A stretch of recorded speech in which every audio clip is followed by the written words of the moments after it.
Mother Teresa and institute of computer education में आपका स्वागत है। हेलो फ्रेंड्स, आईएसएसटी वर्ल्ड में आपका स्वागत है। आज हमारा जो टॉपिक उपलब्ध है वो है Microsoft Access 2010। Microsoft Access 2010। Microsoft Access के जरिए हम अपनी इंफॉर्मेशन को टेबल्स के रूप में स्टोर कर सकते हैं। स्टोर किए हुए टेबल में से अपनी इंफॉर्मेशन निकाल भी सकते हैं, उसको चेंज कर सकते हैं। इसके साथ साथ हम उसे कुछ क्वेश्चंस भी पूछ सकते हैं क्वेरी फॉर्मेट में, जिसका प्रयोग हम कर सकते हैं अपनी डेटा का विश्लेषण निकालने के लिए, एनालिसिस निकालने के लिए। इसके अतिरिक्त हम इसमें जो भी डेटा हमारे पास है उसको प्रिंटेबल फॉर्मेट में भी डाल सकते हैं और प्रिंटिंग भी प्राप्त कर सकते हैं एक अच्छे फॉर्मेट में। तो माइक्रोसॉफ्ट एक्सेस जो है आपके डेटा से रिलेटेड इंफॉर्मेशन को संभालने और उसे प्रयोग करने से संबंधित सॉफ्टवेयर है। माइक्रोसॉफ्ट एक्सेस 2010 को समझने से पहले हम इसकी कुछ टर्म्स की जानकारी ले लेते हैं, जिससे कि हम इसमें आसानी से कार्य भी कर पाएं और उसको आसानी से समझ भी पाएं। हमारे पास कुछ इंपॉर्टेंट टर्म्स की लिस्ट इस प्रकार है, जिसमें database, relational database, DBMS, tables, relationship, queries, forms और रिपोर्ट्स, इनकी जानकारी हम प्राप्त करेंगे। सबसे पहले हम जानकारी लेंगे हमारे पास डेटाबेस क्या होता है। What is database? डेटाबेस एक माध्यम है जिसके द्वारा आप अपने डेटा को स्टोर कर सकते हैं, उसे मैनेज कर सकते हैं और उसे फिर निकाल के इंफॉर्मेशन भी प्राप्त कर सकते हैं उससे। इसमें हमारे पास एक एग्जांपल दिया हुआ है नीचे, जिसमें एक लाइब्रेरी रजिस्टर है जिसमें जानकारी रखी गई है डेटाबेस के रूप में, जैसे उस लाइब्रेरी में कौन सी बुक्स अवेलेबल हैं, उनका सीरियल नंबर क्या है और वो बुक्स किस क्लास से संबंधित हैं। तो इस प्रकार से डेटाबेस का प्रयोग हम इंफॉर्मेशन स्टोर, मैनेज और रिट्रीव यानी कि दोबारा इंफॉर्मेशन निकालने से करते हैं। दूसरी टर्म हमारे पास अवेलेबल है रिलेशनल डेटाबेस के रूप में। रिलेशनल डेटाबेस हमारे पास ऐसा कलेक्शन ऑफ डेटा है जो कि टेबल्स के रूप में हमारे पास अवेलेबल रहता है। टेबल्स में रखी हुई इंफॉर्मेशन को हम दोबारा कभी भी निकाल सकते हैं, उसे देख सकते हैं और उसका प्रयोग कर सकते हैं।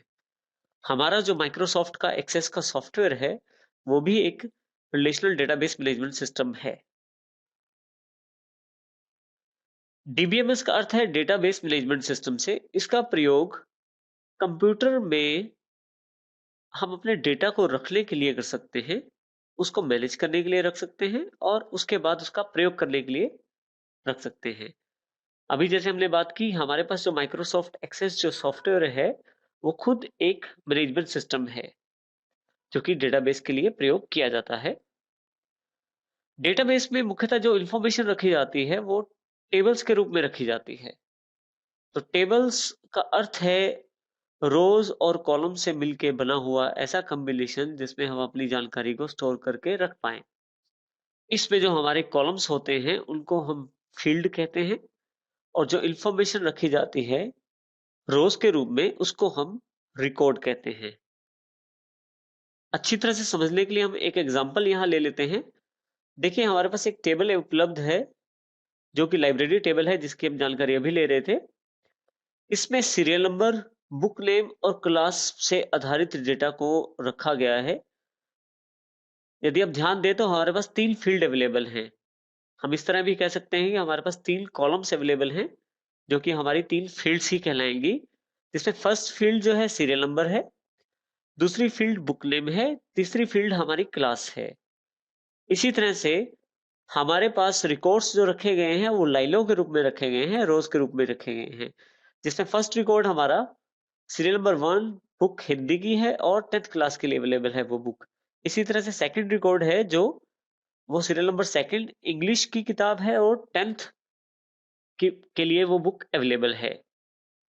यहाँ यदि आप ध्यान दें तो सीरियल नंबर में हमारे पास जो वैल्यूज हैं वो न्यूमेरिक हैं यानी कि नंबर्स के रूप में हैं। इसी तरह से जो बुक नेम हमारा फील्ड है उसमें जो वैल्यूज हैं वो अक्षरों में हैं यानी कि लेटर्स में हैं। और जो हमारा थर्ड जो कॉलम या थर्ड जो फील्ड है उसमें जो वैल्यूज हैं वो आपकी नंबर और अक्षर दोनों से मिलके बनी हुई है। इसका अर्थ कुछ इस प्रकार से है कि हमारे पास डेटा टाइप्स का प्रयोग बहुत ही महत्वपूर्ण है। डेटा टाइप का अर्थ ये है कि हम कंप्यूटर को डेटा स्टोर करने से पहले ये जानकारी देते हैं कि डेटा किस प्रकार का उसमें स्टोर होगा।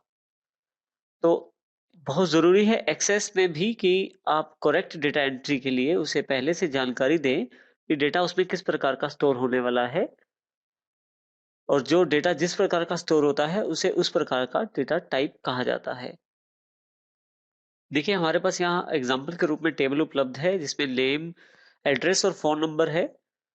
यदि आप पहला कॉलम देखें, पहली फील्ड देखें तो नेम फील्ड है जिसमें वैल्यू अजय है। तो ध्यान से देखें तो डेटा जो है टेक्स्ट फॉर्मेट में है। दूसरी फील्ड जो है वो एड्रेस है जिसमें टेक्स्ट और आपके नंबर्स दोनों को मिला के डेटा की जानकारी दी गई है। और तीसरा जो वैल्यू है हमारे पास फोन नंबर के जो फील्ड है उसमें वैल्यूज जो दी गई है वो नंबर्स के रूप में है। तो इस प्रकार से हम अलग अलग तरह की डेटा को स्टोर कर सकते हैं और हम उसकी डेटा टाइप बताकर ये जानकारी उसमें स्टोर कर सकते हैं। हमारे पास डेटा टाइप एक्सेस में अलग अलग प्रकार की उपलब्ध है जिसमें मुख्यतः टेक्स्ट यानी कि अक्षरों के लिए, नंबर यानी कि नंबर्स के लिए, करेंसी किसी भी प्रकार की मॉनेटरी वैल्यू स्टोर करने के लिए, डेट एंड टाइम किसी भी प्रकार का डेट और टाइम स्टोर करने के लिए, यस नोज वैल्यू स्टोर करने के लिए, और इस प्रकार से हमारे पास लुकअप एंड रिलेशनशिप वैल्यूज को स्टोर करने के लिए अलग से डेटा टाइप है। आप फॉर्मेट के अनुसार भी टेक्स्ट को स्टोर कर सकते हैं रिच टेक्स्ट फॉर्मेट में। हमारे पास बड़ी बड़ी जानकारी को स्टोर करने के लिए मेमोस के रूप में फील्ड है। अपनी फाइलों को अपने डेटाबेस से कनेक्ट कर सकते हैं अटैचमेंट के जरिए, और आप उसे लिंक भी कर सकते हैं हाइपरलिंक के जरिए। ये मुख्य डेटा टाइप हमारे पास अवेलेबल हैं माइक्रोसॉफ्ट एक्सेस 2010 में।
जब भी हम एक्सेस में किसी भी प्रकार का डेटा स्टोर करते हैं तो जरूरी है कि उसकी डेटा टाइप की जानकारी माइक्रोसॉफ्ट एक्सेस में स्टोर पहले से की गई हो। हमारे पास इंपॉर्टेंट डेटा टाइप्स अवेलेबल हैं जो माइक्रोसॉफ्ट एक्सेस में प्रयोग की जाते हैं। इसमें सबसे पहले है टेक्स्ट। टेक्स्ट में हम अल्फा न्यूमेरिक वैल्यूज का प्रयोग कर सकते हैं जिसमें नंबर और अक्षर दोनों का प्रयोग किया जा सकता है। यदि मैं केवल नंबरों का प्रयोग करता हूं तो उस पे कैलकुलेशन पॉसिबल नहीं हो पाती। इसी तरह से दूसरी डेटा टाइप है नंबर जिसमें न्यूमेरिक वैल्यू स्टोर की जा सकती है। इस पे आप किसी भी तरह की कैलकुलेशन कर सकते हैं। अगला डेटा टाइप उपलब्ध है करेंसी के रूप में। अगर आप किसी प्रकार की मॉनेटरी वैल्यू को स्टोर करना चाहते हैं जैसे एक्सपेंसेस, इनकम, तो इनका प्रयोग आप करेंसी डेटा टाइप से कर सकते हैं। इसके पश्चात जो डेटा टाइप उपलब्ध है डेट और टाइम के रूप में, डेट एंड टाइम के रूप में, जिसमें आप किसी भी प्रकार का जो डेट संबंधित डेटा है उसको स्टोर कर सकते हैं। आपके पास यूजर्स की ऑप्शंस को जानने के लिए यस नो का ऑप्शन भी अवेलेबल है यस नो डेटा टाइप के रूप में। Lookup and relationship data type से आप टेबल के अंदर किसी दूसरे टेबल से ली गई वैल्यूज को भी स्टोर कर सकते हैं, और जिसमें आप मल्टी ऑप्शंस भी बना सकते हैं। जैसे मेरे पास यहाँ एक एग्जांपल के रूप में सब्जेक्ट फील्ड दी गई है जिसमें हिंदी, इंग्लिश, मैथमेटिक्स। मेरे पास 3 ऑप्शन अवेलेबल हैं। जिस भी ऑप्शन पे क्लिक करता हूँ वो ऑप्शन मेरे पास एज अ सब्जेक्ट सिलेक्ट हो जाएगा। रिच टेक्स्ट हमारे पास डेटा टाइप अवेलेबल है जो फॉर्मेटेड टेक्स्ट के लिए होता है। मेमो हमारे पास डेटा टाइप अवेलेबल है जिसमें आप डिटेल इंफॉर्मेशन स्टोर कर सकते हैं जैसे कि किसी प्रोडक्ट की डिस्क्रिप्शन और उसकी जानकारी। अटैचमेंट जो डेटा टाइप है उसमें आप अपने जो यूजर्स हैं उनकी फाइल्स की अटैचमेंट रख सकते हैं। हाइपरलिंक जो ऑप्शन या जो हाइपरलिंक जो डेटा टाइप अवेलेबल है, इससे आप दूसरी फाइल्स को लिंक कर सकते हैं या दूसरे डॉक्यूमेंट्स को आप लिंक कर सकते हैं। यदि हम माइक्रोसॉफ्ट एक्सेस की बात करें तो उसमें डेटाबेस का अर्थ एक कंटेनर से है जिसमें आप टेबल्स को, फॉर्म्स को, क्वेरीज को और रिपोर्ट्स को संभाल के रख सकते हैं, उसे बना सकते हैं, उसका प्रयोग कर सकते हैं। जिसमें टेबल्स जो हैं वो डेटा को स्टोर करने के लिए, जो डेटा स्टोर होता है वो फील्ड्स और रिकॉर्ड्स के रूप में होता है। इसमें क्वेरीज का प्रयोग कर सकते हैं आप क्वेश्चंस पूछने के लिए। अपने डेटाबेस से आप किसी भी प्रकार की जानकारी ले सकते हैं क्वेरीज के रूप में। फॉर्म्स का प्रयोग आप डेटा एंट्री के माध्यम के रूप में कर सकते हैं।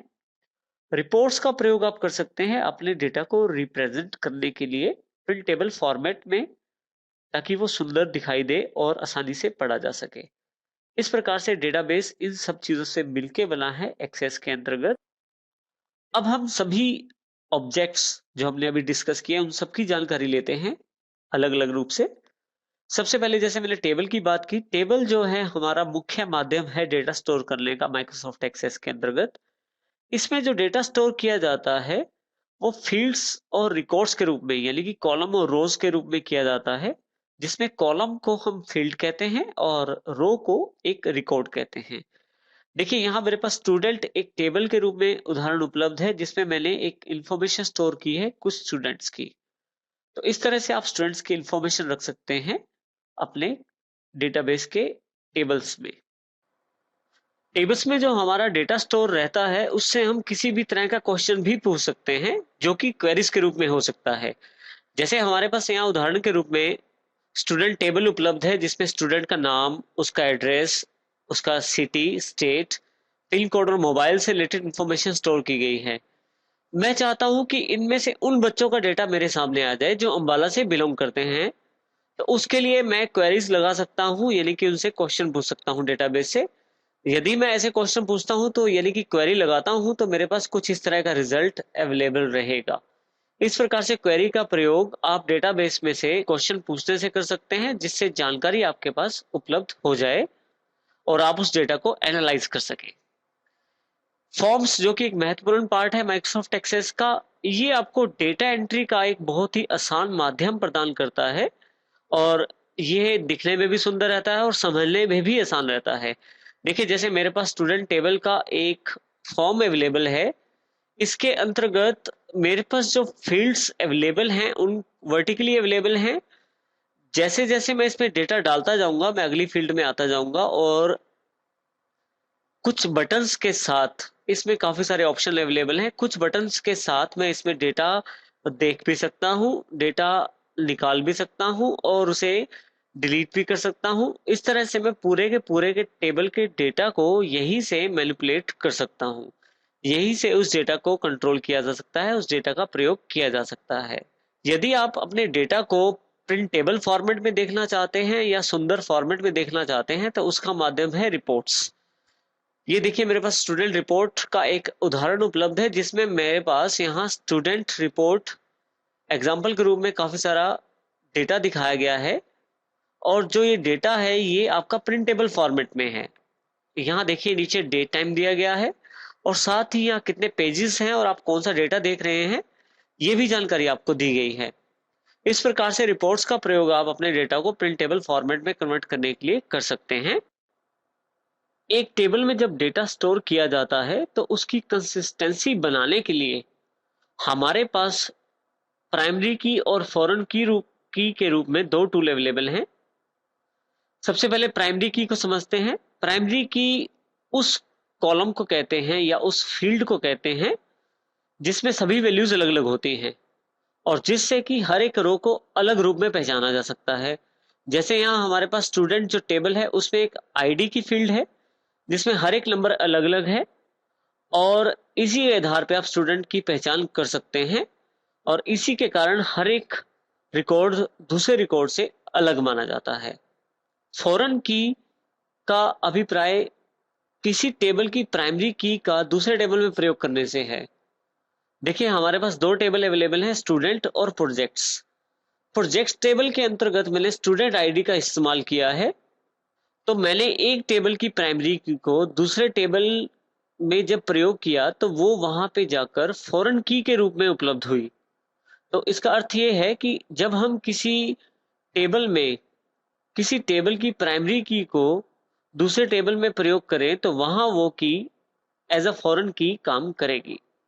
इससे हम डेटा को रिलेट कर सकते हैं, जैसे कि यहाँ पे प्रोजेक्ट आईडी है, एक प्रोजेक्ट का नाम है गाइडेंस थ्योरी, उसकी स्टार्टिंग डेट दी गई है, उसकी कंप्लीशन डेट दी गई है, इसके अतिरिक्त उसकी वेबसाइट भी दी गई है। और यदि आप ध्यान दें तो ये किस स्टूडेंट ने बनाया, इसकी जानकारी स्टोर करने के लिए हमने एक स्टूडेंट आईडी स्टोर कर लिया, जो कि उन लिस्ट ऑफ आईडी में से है जो स्टूडेंट टेबल के अंतर्गत उपलब्ध है।